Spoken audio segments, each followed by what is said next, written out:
Ladies and gentlemen, welcome to VGU News. I'm Don the Expert of Calls from VideoGamesUncovered.com, and today we're going to have a look and see what's happening in the world of gaming. Sit back, relax, and let's have a look, shall we? To kick everything off, what would happen if you were attacked by IGN on Twitter? You would probably be shocked. And Angry Joe from the Angry Joe show is pretty darn shocked. So get this, on Twitter, here today, Joe Vargas from the Angry Joe show, you may know him from YouTube, you may know him from his own website, you may not, it's up to you, was attacked by an IGN reviewer by the name of Dan Stapleton, saying that Angry Joe's Titanfall review is misstating certain things from IGN's review of the same game. Angry Joe constantly came back at Dan Stapleton, quoting his own review, saying how he did not directly quote IGN or slam IGN in any way, shape or form. But Dan Stapleton, being the kind of guy that he is constantly trying to jab at Joe, saying, no, you were wrong, I was right. The evidence is pretty darn obvious. I'll show the image of the Twitter argument that was happening right here on the screen for you guys to have a read if you so wish to.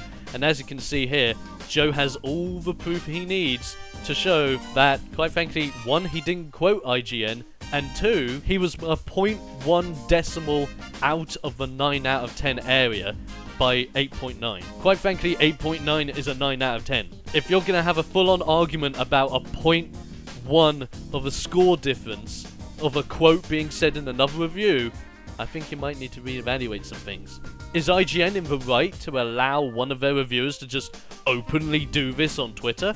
Of course not. I think it's completely barbaric. Regardless of who you work for or how you review certain games or certain products, everyone has their own way of doing it, and you should just let it go. Or because it's not your review doesn't mean it's bad. It means it's someone else's opinions on the same game. So calm down, Dan. It's fine. No, really, it is. In other news, the PlayStation 4 1.7 update has been detailed and will actually allow you to preload games. Ooh, I hear you cry. So Sony has detailed its upcoming PS4 system update 1.7, which will allow you to preload games ahead of release and edit captured footage with a new Share Factory app. Shiny. The new video editor app, Share Factory, appears very similar to Microsoft's own Upload Studio for the Xbox One. You can edit and trim gameplay clips, plus apply text, stickers, and video commentary if you have a PlayStation camera.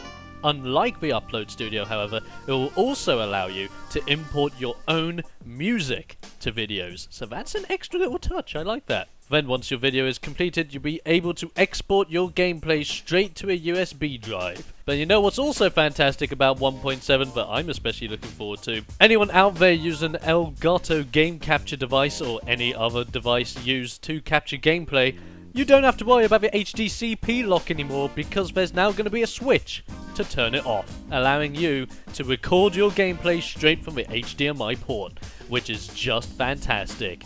Okay, we've been asking for this for ages. Did it take longer than expected? I would say maybe. It's a little bit on the fringe, but I'm just happy that Sony are giving fans what they want. They're giving us a little bit more. The Share Factory looks actually pretty darn awesome, and I'm going to try it out myself when it comes out. 2 thumbs up for Sony. You're doing good things.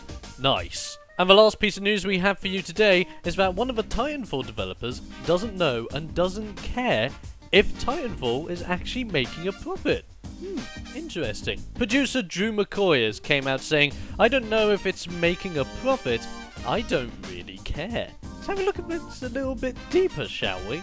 He also comes out saying, we make games because we love them, and we want other people to play them with us. Now, isn't that just brilliant?